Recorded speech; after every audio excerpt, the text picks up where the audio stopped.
यानी red light area. एक ऐसी जगह जिसका नाम सुनते ही लोग मुंह फेरने लगते हैं। एक ऐसी जगह जहां न जाने कितनी ही मासूम लड़कियों की जिंदगियां देह व्यापार के काले दलदल में धकेल दी जाती हैं। तंग कमरों में बंद ये जिंदगियां गुमनाम अंधेरे के बीच कब खत्म हो जाती है पता भी नहीं चलता। हमारी आज की स्टोरी इसी रेड लाइट एरिया की है, जहां एक आदमी अपनी बीबी को ढूंढने के लिए कस्टमर बनकर पहुंचता है। आदमी का नाम साहिल होता है। कोठा मालकिन साहिल की सच्चाई से अनजान, वह साहिल को अपना कस्टमर समझकर उसे एक के बाद कई लड़कियां दिखाती है, लेकिन साहिल सबको रिजेक्ट कर देता है। जिसके बाद कोठा मालकिन अपने कोठे पर आई नई लड़की तान्या को साहिल के सामने लाती है। ये तान्या कोई और नहीं बल्कि साहिल की ही बीबी थी, तान्या, जिसके साथ साथ फेर लेते समय साहिल ने उसे जिंदगी का हर सुख देने का वादा किया था। आज उसी तान्या को अपने सामने कोठे पर बेबस खड़ा देखकर साहिल की रूह कांप जाती है और अब वह तान्या को वहां से निकालने का फैसला करता है।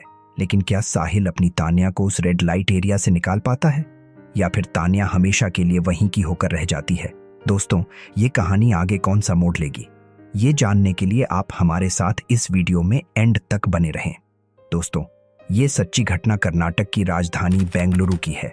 यहीं पर साहिल एक मल्टीनेशनल कंपनी में काम करता था। साहिल का यहाँ एक घर भी था जहां वह अपनी पत्नी तान्या के साथ रहता था। साहिल की शादी को अभी 2-3 महीने हुए थे। उसकी पत्नी काफी खूबसूरत थी।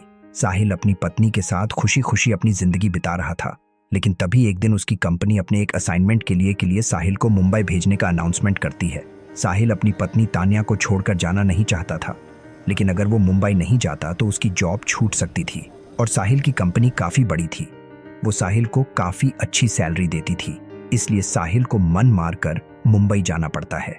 1-2 हफ्ते तक मुंबई में काम करने के बाद साहिल को तान्या की याद आने लगती है। उसका मन अब काम में नहीं लग रहा था और एक दिन तान्या से बातचीत करते हुए साहिल उससे पूछता है, क्या तुम मुंबई घूमना चाहती हो?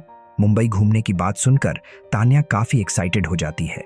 वह साहिल से कहती है, मेरा तो बचपन का सपना था मुंबई घूमने का, लेकिन बचपन कब चला गया पता भी नहीं चला और ये सपना सिर्फ सपना बनकर ही रह गया। तान्या की बातें सुनकर साहिल कहता है, बस इतनी सी बात, अब तुम्हारा हर सपना पूरा करना मेरी जिम्मेदारी है। 7 अक्टूबर 2011 को मैंने तुम्हारा ट्रेन में रिजर्वेशन करा दिया है। तुम आराम से ट्रेन में बैठ जाना। ट्रेन तुम्हें बेंगलुरु से मुंबई लेकर आएगी और मैं तुम्हें मुंबई स्टेशन से रिसीव कर लूंगा। तान्या अब खुशी मन से मुंबई जाने की तैयारी करने लगती है और देखते ही देखते वह दिन भी आ जाता है जिस दिन तान्या को ट्रेन पकड़ना था। वह घर से अपना सामान लेकर सीधे बेंगलुरु के रेलवे स्टेशन पर जाती है, जहां स्केड्यूल टाइम पर उसकी ट्रेन आती है। वह ट्रेन में चढ़कर अपने बर्थ पर जाकर बैठ जाती है। अब वह सबसे पहले साहिल को फोन करती है और उसे बताती है कि मैं ट्रेन के अंदर अपनी बर्थ पर बैठ गई हूं, आप परेशान मत होइएगा। साहिल भी उसे समझाता है कि तुम भी परेशान मत होना। लगभग 1000 किलोमीटर का सफर है, 16-17 घंटे में पूरा हो जाएगा। मैं तुम्हें मुंबई स्टेशन पर रिसीव कर लूंगा। तुम बस इस बात का ध्यान रखना कि सफर के दौरान किसी से भी बातचीत मत करना और ना ही किसी का दिया हुआ कुछ भी खाना। तान्या भी साहिल के हाँ में हाँ मिला देती है, जिसके बाद फोन कट हो जाता है और ट्रेन भी अपने मुंबई के सफर पर निकल पड़ती है। जिस बर्थ पर तान्या बैठी हुई थी उसके ठीक सामने वाले बर्थ पर 2 आदमी बैठे हुए होते हैं। दोनों को देखकर ऐसा लग रहा था कि वे एक दूसरे से बिल्कुल अनजान हैं। शुरुआत में वे दोनों एक दूसरे से बातचीत भी नहीं कर रहे थे, मगर धीरे धीरे जब गाड़ी आगे बढ़ती है तो वे आपस में एक दूसरे का इंट्रोडक्शन लेते हैं और इस तरह से उन दोनों की बातचीत शुरू हो जाती है। लेकिन तान्या साहिल की बात मानते हुए अभी भी किसी से बातचीत नहीं कर रही थी।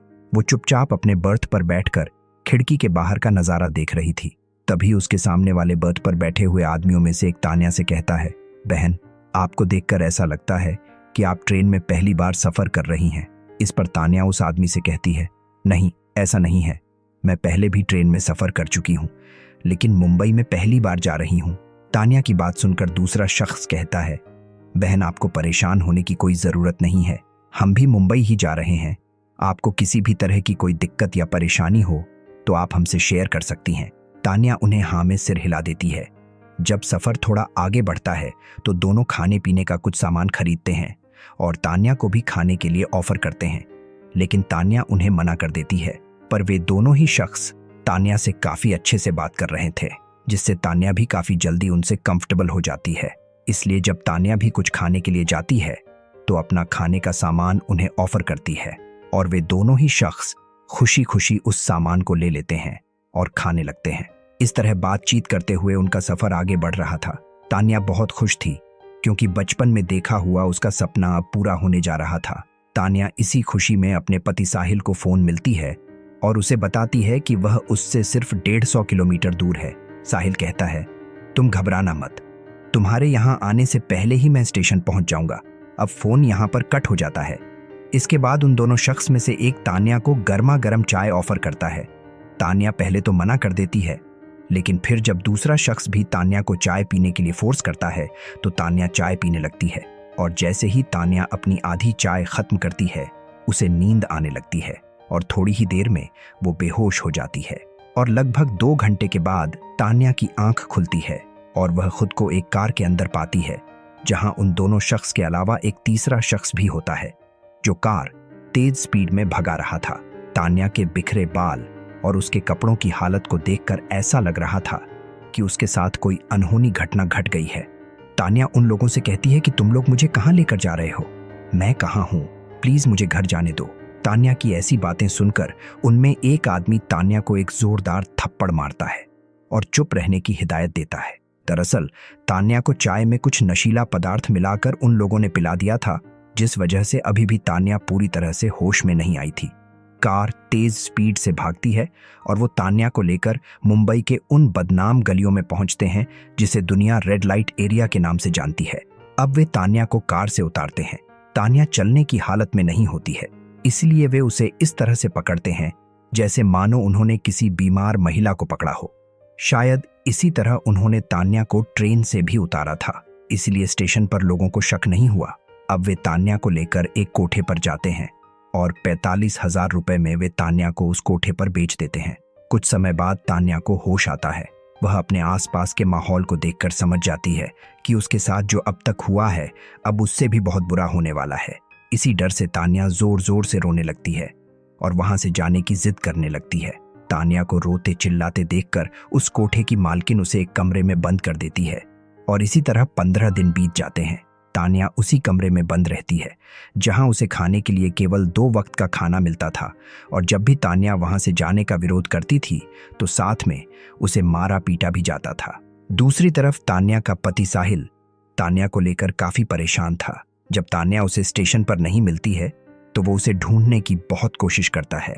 इवन वह पुलिस की हेल्प भी लेता है, लेकिन तान्या का कहीं कुछ भी पता नहीं चलता है। 16वें दिन कोठे पर तान्या को वहां की बाकी लड़कियों की तरह सजाया जाता है ताकि उसे भी अब काम पर लगाया जा सके। तान्या भी उनका विरोध करते करते थक चुकी थी, इसलिए अब वह इसे ही अपनी किस्मत मान लेती है। लेकिन उसके दिल में कहीं ना कहीं अभी भी एक छोटी सी उम्मीद जिंदा थी कि उसका साहिल यहाँ आएगा और उसे इस नर्क से निकाल कर ले जाएगा। खैर, तान्या को सजाकर कस्टमर्स के सामने रखा जाता है, जिसके बाद उनमें से एक कस्टमर तान्या को पसंद करता है और उसे लेकर कमरे में चला जाता है। लेकिन कमरे में जाकर जैसे ही वह कमरे का दरवाजा बंद करता है, तान्या उसके पैरों पर गिरकर रोने लगती है। तान्या रोते हुए उस आदमी को अपनी पूरी कहानी बताती है कि किस तरह से धोखे से उसे इस जगह पर लाया गया है। तान्या की पूरी कहानी सुनकर उस आदमी को तान्या पर दया आ जाती है। वह तान्या से कहता है, मैं तुम्हारी क्या हेल्प कर सकता हूँ? इस पर तान्या उसे अपने पति साहिल का नंबर मिलाने के लिए कहती है। उधर साहिल एक भी दिन ऐसा नहीं था जिस दिन वो तान्या की तलाश में नहीं निकलता था। इवन वो रोजाना घंटे सुबह शाम अपने मोबाइल को चेक करता था कि तान्या का कहीं कोई कॉल या मैसेज तो नहीं आया है। और एक दिन जब अचानक से किसी अननोन नंबर से उसके मोबाइल पर घंटी बजती है तो बिना एक भी सेकंड गंवाए वो तुरंत अपने फोन को उठाता है। फोन के दूसरे साइड तान्या होती है जो रोते हुए कहती है, साहिल, मैं बोल रही हूँ तुम्हारी तान्या, मुझे यहाँ से ले चलो। ये लोग बहुत गंदे हैं, प्लीज मुझे यहाँ से ले चलो, मुझे यहाँ नहीं रहना है। तान्या की ऐसी बातें सुनकर साहिल समझ जाता है कि उसकी तान्या जरूर किसी बहुत बड़ी मुसीबत में है, इसलिए वह तान्या से पूछता है कि तुम कहाँ पर हो? जिस पर तान्या फिर से कहती है, मुझे नहीं पता, प्लीज मुझे यहाँ से ले चलो, मुझे यहाँ नहीं रहना है। इतना कहकर तान्या उस आदमी को फोन दे देती है जो उसकी मदद कर रहा था। तान्या उस आदमी के सामने वहां का एड्रेस बताने के लिए गिड़गिड़ाने लगती है, जिसके बाद वह आदमी तान्या से फोन लेकर साहिल को उस रेड लाइट एरिया का लोकेशन बता देता है। अब साहिल सोच में पड़ जाता है कि आखिर वो ऐसा क्या करे जिससे वह तान्या को उस नर्क से निकाल सके।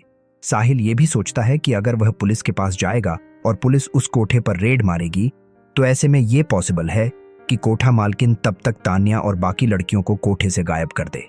इसीलिए मुझे सबसे पहले खुद तान्या के पास पहुंचना होगा। इतना सोचकर साहिल अब उस आदमी के बताए लोकेशन पर पहुंचता है और उस कोठे पर जाता है जहां उसकी पत्नी तान्या को रखा गया था। यहां साहिल कोठे के अंदर एक कस्टमर बनकर जाता है ताकि किसी को शक ना हो। साहिल कोठा मालकिन को लड़कियां दिखाने के लिए कहता है। कोठा मालकिन उसे एक से बढ़कर एक लड़कियां दिखाती हैं, लेकिन वह सबको रिजेक्ट करता जाता है। जिसके बाद कोठा मालकिन अपने कोठे पर आई नई लड़की को साहिल के सामने खड़ा करती है। ये नई लड़की कोई और नहीं बल्कि उसकी पत्नी तान्या थी। तान्या साहिल को देखकर अपनी नजरें झुका लेती है। साहिल कोठा मालकिन से कहती है, मुझे तुम्हारी यही लड़की पसंद है। साहिल अब कोठा मालकिन को कुछ पैसे देता है और फिर तान्या को लेकर एक कमरे में चला जाता है। कमरे के अंदर जाते ही तान्या फूट फूट कर रोने लगती है। वह ट्रेन वाली पूरी घटना साहिल को बताती है कि किस तरह से उसके चाय में नशे की दवाई मिलाकर उसे यहाँ लाया गया है। तान्या की आपबीती सुनकर और उसे इस तरह से बच्चों की तरह रोता देखकर साहिल की आंखों से भी आंसू बहने लगता है। साहिल जो खुद रो रहा था, अब वह तान्या के आंसू पोंछते हुए कहता है, तुम डरो मत, मैं आ गया हूं। मैं तुम्हें यहां से लेकर चलूंगा, लेकिन मैं अगर अभी तुम्हें यहां से लेकर भागने की कोशिश करूंगा तो ये लोग हम पर अटैक कर सकते हैं। इसलिए हमें ठंडे दिमाग से सोचना होगा कि हम यहां से कैसे निकले। साहिल काफी देर तक सोच विचार करने के बाद मुंबई पुलिस को फोन करता है। साहिल उन्हें फोन पर ही अपनी पूरी कहानी बताता है और उनसे हेल्प मांगता है। साथ ही साहिल पुलिस को उस कोठे की लोकेशन भी बताता है। बस फिर क्या था, बिना टाइम वेस्ट किए मुंबई पुलिस की एक बड़ी टीम उस कोठे पर पहुंचकर वहां रेड मारती है। इस रेड के दौरान एक कमरे के अंदर उन्हें साहिल अपनी पत्नी तान्या के साथ मिलता है। पुलिस उन्हें वहां से निकालती है और न सिर्फ तान्या बल्कि पुलिस ऐसी कई लड़कियों को उस कोठे से निकालती है जो दलालों के बहकावे में आकर इस कोठे पर पहुंची थी। पुलिस कोठे से छुड़ाई गई सारी लड़कियों को उनके घर सुरक्षित भेज देती है। साहिल और तान्या भी मुंबई को हमेशा के लिए छोड़कर अपने शहर बेंगलुरु लौट जाते हैं। पुलिस कोठे की मालकिन सुनीता पुजारी और रविदा शेख को अपने हिरासत में ले लेती है और साथ में उनके आदमियों को भी अरेस्ट कर लेती है और उनकी ही मदद से पुलिस उन 2 दलालों को भी गिरफ्तार करती है जो तान्या को उस कोठे पर लेकर आए थे। दोस्तों, ये कहानी सिर्फ तान्या की नहीं है बल्कि तान्या जैसी हजारों लड़कियों की है जिन्हें बहला फुसलाकर इस तरह से कोठे पर बेच दिया जाता है। लेकिन सबके पति साहिल की तरह नहीं होते, जो अपनी पत्नी को बचाने के लिए अपनी जान की फिक्र किए बिना कोठे पर पहुंच जाता है। दोस्तों, साहिल के इस निडर फैसले को लेकर आपकी क्या राय है? अपना जवाब हमें कमेंट में जरूर बताएं। वीडियो पसंद आई हो तो इसे लाइक और शेयर करें और ऐसे ही और भी क्राइम स्टोरीज जानने के लिए हमारे चैनल को सब्सक्राइब जरूर करें। Thanks for watching.